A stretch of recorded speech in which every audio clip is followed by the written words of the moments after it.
아까 말씀드렸듯이 한남동 기지국에서 그러니까 한남동 기지국에서 이게 포착된 거 아니겠습니까? 관저에서 전화했다는 거예요, 윤 대통령이. 장관이 출장지에서 대통령 전화 받는 것도 정말 이례적이고 거의 없는 일이라고 하셨지만 관저에서 이렇게 전화를 했다, 휴관날 전화했다, 이 부분도 시사하는 바가 큰 것 같아요. 그렇죠. 그러니까 그게 통상의 경우에는 실장이나 민정수석을 뭐 시키는 게 대부분의 경우인데 문제는 대통령이 그렇게 직접적으로 나선 이유가 과연 무엇이냐. 네. 그러면 윤석열 대통령과 임성근 사단장이 그렇게 가까운 사이냐. 대통령이 직접 그렇게 연달아 전화를 해서 챙길 만큼 네. 그렇게 윤석열 대통령에게 중요한 사람이냐 임성근 사단장이. 근데 그렇게는 안 보인단 말이죠. 그렇죠. 그렇잖아요. 어떤 그러면 인연이 윤석열 대통령이 왜 그렇게 했느냐? 그러면 누구한테 무슨 얘기를 들었거나 아니면 누구의 부탁을 받아서 대통령이 했을 가능성이 높은데 네. 그 누구가 과연 누구냐? 이게 또 문제죠. 저도 근데 누군지 좀 알려주세요. 관저에 있는 대통령에게 그것도 휴가 첫날 접근할 수 있는 사람이 우리나라에 몇 명이 있을까요? 한 명은 떠오르는데요. 한 명 외에 누가 또 있을까요?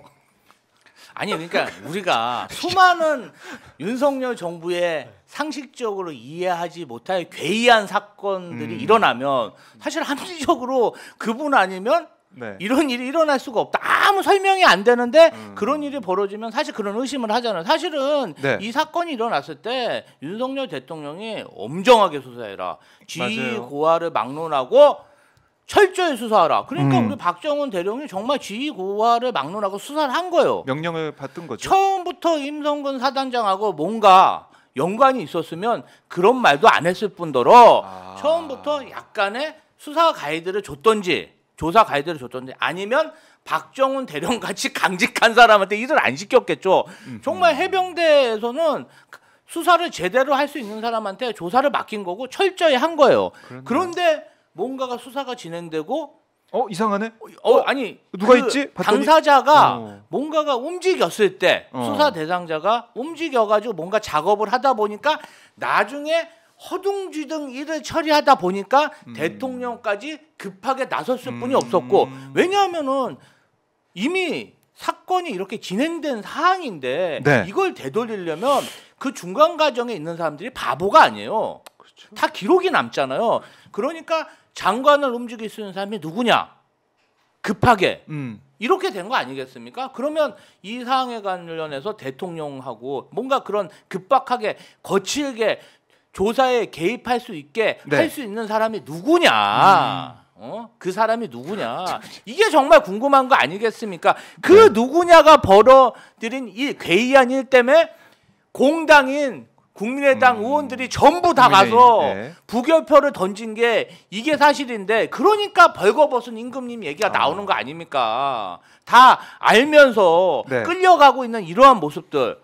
우리 김웅 의원 정말 그 국민의힘 의원인데 진짜 야당도 엄청 비판하고 우리가 정권 잡았을 때 정말 얄미웠습니다. 그러한 사람도 막 울부짖잖아요. 그리고 이준석 대표가 어떤 사람입니까? 국민의힘 정말 대선 지선 다 이긴 대표예요. 그런데도 이 사항만은 굉장히 집요하게 얘기하고 있잖아요. 그러면 상식적으로 이 최혜병 사건에 대한 거는 정의가 된 겁니다. 규정이 된 거예요. 그런데 그냥 전 국민한테 그냥 고개 숙이고 나는 아니다, 우리는 아니다 이러고 있으니까 얼마나 웃깁니까? 저는 정말 이런 거 처음 봤습니다. 저는 개인적으로 1시간 내 18분 40초를 통화했다고 하잖아요. 그렇게 긴 시간 저도 가족하고는 그렇게 길게 또 통화를 안 하는데 하셔야죠. 해야 되는데 그게 안 되더라고요. 아니 뭐 모든 가족이 그렇진 않아요. 근데 너무 길게 통화하더라고요. 길이도 길이지만 연달아 3번 전화하는 일은 없어요. 사실은 그건 뭐 역대 어느 대통령도 그런 일은 없다라고 단언해도 과언이 아닐 정도예요. 그러면은 우리 또 법률가시니까 이거 수사가 어떻게 진행이 되고 어떤 프로세스로 가야 되는 겁니까? 이거 어떻게 해야 되는 겁니까? 일단은 예. 단계적으로 좀 올라가야죠. 그러니까 대통령실 같은 경우에는 비서관급부터 해야겠죠. 왜냐하면 지금 이시원 전 비서관이 네. 유재원 법무부 관리관하고 30여 차례 통화한 거는 이미 나왔고, 그리고 아하. 유재원 법무관리관은 그래도 수사에 협조적인 상황으로 알고 있어요. 그러니까 네. 뭐 굳이 자기가 있던 일을 덮으려고 하는 것 같지는 않아요. 그러면 통화 내용에 네. 대해서는 통화 당사자인 유재훈 관리관의 진술이 확보가 돼 있을 거고, 그걸 근거로 해서 대통령실의 비서관, 그러면 이시원 전 비서관은 누구의 지시를 받고 그런 조치를 위해서 그렇게 수십여 차례 전화를 했느냐, 누구의 얘기를 들었느냐 하고 이제 밑에서부터 위로 올라가는 구조로 갈 수밖에 없거든요. 그리고 네. 어느 정도 그 조사가 마무리가 된다고 하면 이종섭 전 장관을 상대로 그러면 세 차례에 걸쳐서 18분 넘게 통화하면서 그럼 무슨 얘기를 했느냐? 그것도 그렇게 다급하게 해외 출장 가 있는 상태에서 대통령이 직접 전화를 걸어서 네. 개인 휴대폰 번호로 전화를 걸어서 무슨 얘기를 했느냐를 따져봐야 되는 것이죠. 그리고 이 사건은 네. 해병대 수사단에서 수사가 돼서 그 기록이 경북경찰청으로 이첩이 됐다가 그걸 회수하는 시간대별로 기록이 나와 있기 때문에 맞습니다. 예. 통화 시간을 따져보면 어떤 지시가 내려가서 그 다음 조치로 이렇게 이루어졌는지를 대략은 다 짜낼 수 있거든요. 네. 수사는 그렇게 이게 이제 큰 조직, 어마어마한 권력 내부에서 이루어진 일이잖아요. 그렇죠. 결국엔 밑에서부터 최정점에서. 위로 올라가는 수사가 이루어질 수밖에 없습니다. 그래요. 그러면 저는 궁금한 게 윤 대통령 전화기는 어떻게 되는 거야? 휴대폰은 그거 어떻게 해야 돼요? 사실은 그것도 이제 압수수색 해야 되는 거 아니에요? 확보를 해야 확보를 해야 되는데 되는데. 그와 관련해서 대통령의 그 불소추 특권과 관련해서 이미 우리가 한번 경험은 했죠.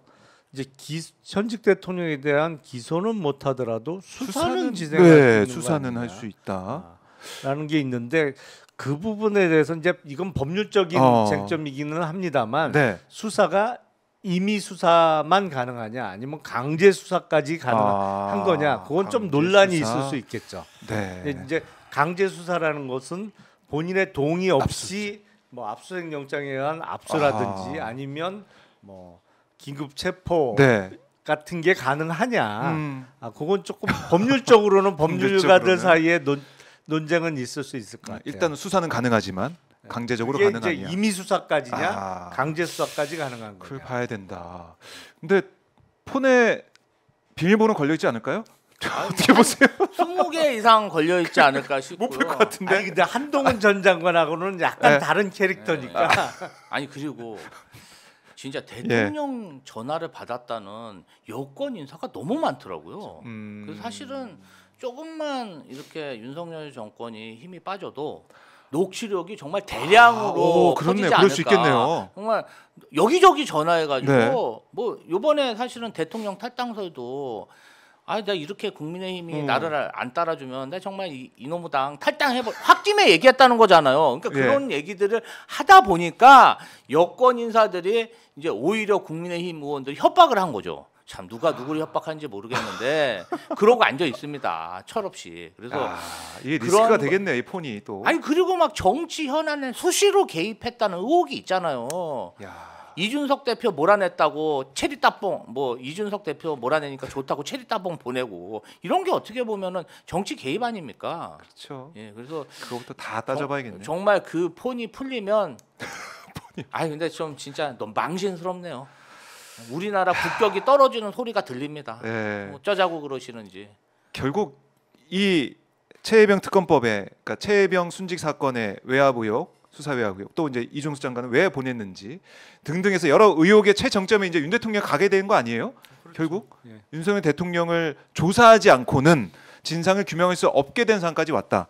이렇게 정리할 수 있지 않습니까? 이제는 뭐 지금 단언하기는 어렵지만 수사 결과에 따라서는 당연히 이제 중간 몇 단계가 있죠. 이종섭 전 장관이 물론 큰 고비가 될 것이고 네. 대통령실 내부의 비서관이나 그 위에 수석 어쩌면 실장에 대한 수사가 이루어진 다음에 네. 그다음 단계로 넘어갈 수 있겠습니다만 결국에 철저하게 이른바 은폐가 되지 않는 한 네. 뭐 거기까지 올라갈 가능성은 충분히 열려 있다고 봐야겠죠. 밑에부터 올라가다가는 결국 대통령까지 갈 수 있는 개연성은 충분히 남아 있다. 이렇게 보시는 거고 민주당에서는 뭐 이 사안 계속해서 윤 대통령과 이종서 전 장관의 통화했던 이 사실, 그다음에 계속해서 윤 대통령이 여러 가지 얘기를 해왔던 이런 부분들이 밝혀지게 된다면 탄핵으로 결국 민주당에서는 그러한 부분은 사실 네. 저희가 이제 공당이기 때문에 네. 헌정 중단은 쉽게 얘기할 수 있는 상황은 아닙니다. 범죄 혐의가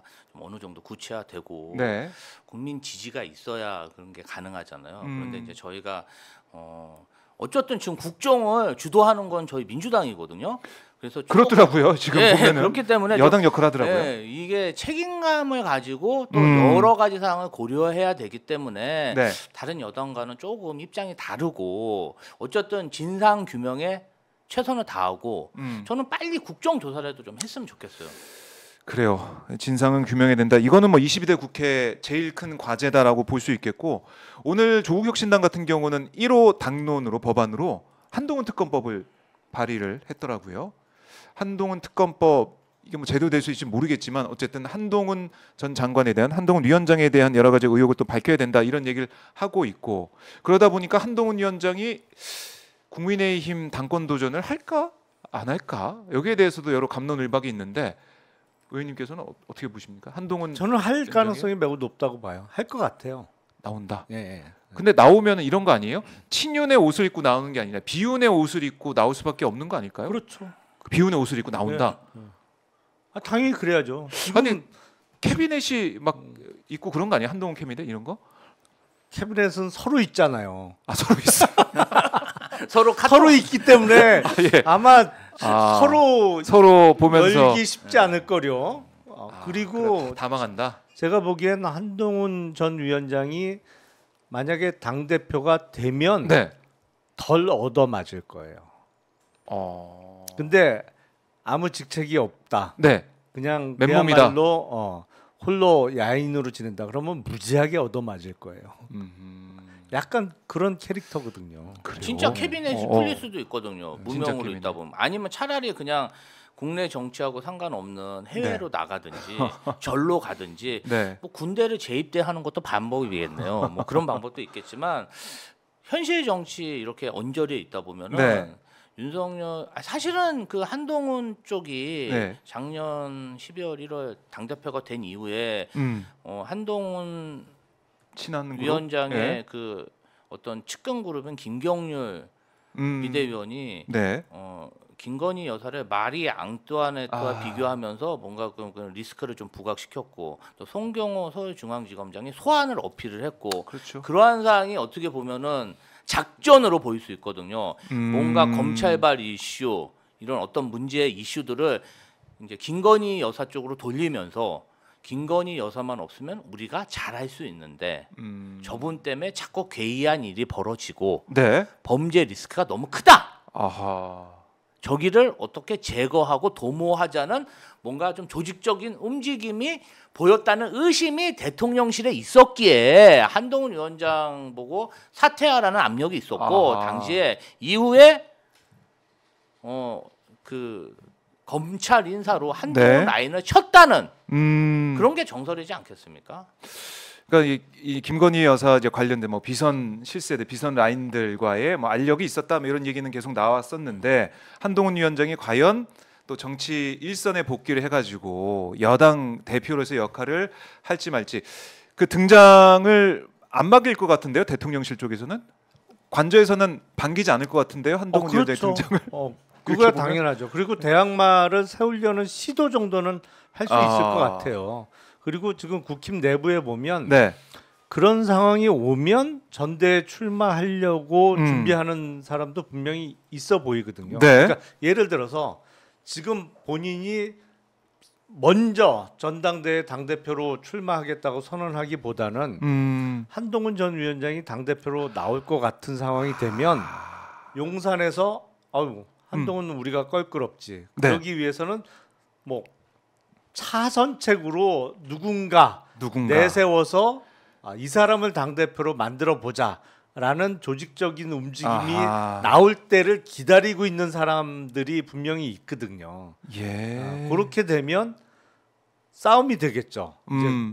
이제 싸움이 벌어질 수가 있는데 근데 지금 상황에서는 네. 물론 국힘의힘 전당대회 룰이 당원 100%로 돼 있어서 그게 큰 변수이기는 합니다만 네. 친윤을 포방해 갖고는 국힘 내부 선거에서도 어려운 상황 아닌가 보여. 물론 옛날 같이 당원 50% 국민 여론조사 50%면 친윤해 갖고 뭐 때려 죽여도 당선 안 되는 거고. 그렇죠. 당원 100%라 조금 변수가 있긴 한데 그래도 당원 100%도 친윤 색깔로는 어려운 상황 아닌가 싶어요. 제가 볼 때는 네. 윤석열 대통령하고 김건희 여사 쪽이 뭔가 이제 최대한 친윤 대표 옹립을 준비하다가 잘 안 되고 한동훈 위원장이 대세로 되면 네.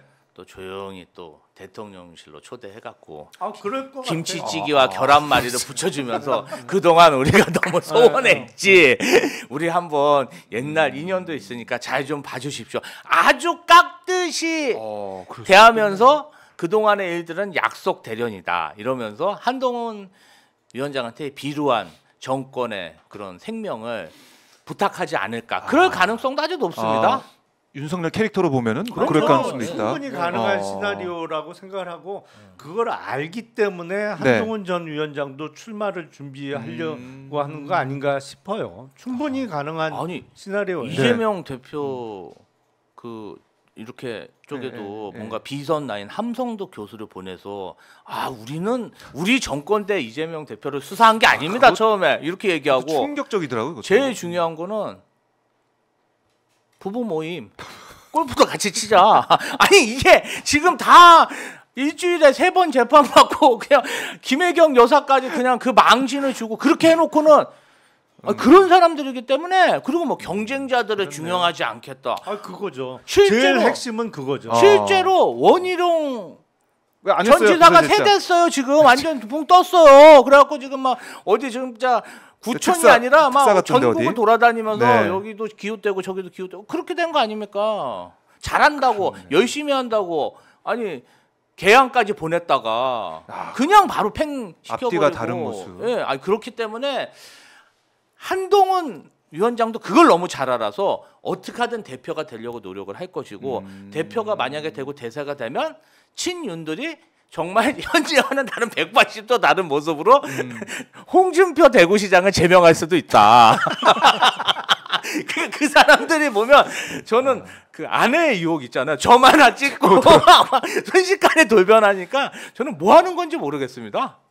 맞아요. 조정은 의원 보세요. 조정은 의원 어느 날 갑자기 막 한동훈 위원장랑 끼기 안고 막 별짓 다 하다가 그렇죠. 이제는 대표로 뭔가 친윤계에서 밀어줄 것 같으니까 백서 쓰면서 막 별짓 다 하잖아요.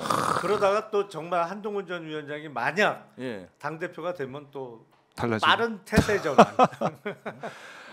이게 정치 이제 돌아가는 판 특히 이제 여권의 역학관계와 움직임을 보면은 너무 지금 정신이 없습니다. 어떻게 이런 일, 그러니까 함성득 교수를 보내가지고 이런 일까지 꾸몄다는 것 자체가 이해가 안 돼요. 근본적인 원인은 저는 철학의 부재 때문이다 이렇게 생각을 해요. 왜냐하면 기본적인 정치 철학 내지는 본인의 가치관이 뚜렷하게 정립이 안 돼 있기 때문에 이게 상황에 대처하는 식의 태도가 항상 나오기 때문에 그런 일이 가능하다. 근데 저는 앞으로 그런 일이 자주 있을 거고 계속될 거라고 생각해요. 그래요. 원래는 김건희 여사가 카톡으로 썼잖아요. 우리는 진보의 오야분이다. 그게 정말 현 상황을 가장 짧게 설명하는 말인 거 아닌가. 진보의 오야분을 표방하고 있다지 않습니까? 참 그래요. 김건희 여사 이 기자 서울의 소리 기자 통화했던 그 녹취 그게 또 떠오르는데 내가 대통령이 되면 가만히 안 놔둘 거다 이런 얘기를 했던 거. 과연 이 정권의 대통령이 누군가? 뭐 지금 뭐 V0, 뭐 V1 뭐 여러 가지 얘기 나오는데 정말 이 대한민국은 누가 이끌어가고 있는 것이냐 이런 질문을 안 할 수가 없는 그런 현실입니다. 자, 너무 씁쓸하고 답답하지만 그래도 두 분 말씀 속 시원하게 들어봐서 너무나 좋았고요. 용호 상박 다음 주에도 계속 이어질 수 있을지 여러분들의 반응을 지켜보고 저희가 또 편성을 고민해보도록 잘 좀 봐주십시오.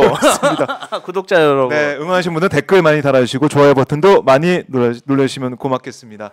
두 분 너무나 긴 시간 감사드리고요. 다음 주에 또 뵙기를 희망하겠습니다. 고맙습니다. 네, 즐거웠습니다. 감사합니다. 감사합니다. 자, 이렇게 박종호의 핫스팟 오늘 2024년 5월 30일 22대 국회 시작되는 날 함께 해봤는데요. 이렇게 저희 오마이TV에서 박종호의 핫스팟으로 오전 9시부터 오전 11시까지 2시간 동안은 계속 함께 할 테니까요. 많은 분들 사랑과 응원, 관심, 또 좋아요, 구독, 알림 설정까지 부탁을 드리겠습니다. 저는 내일 다시 인사드리겠습니다. 고맙습니다.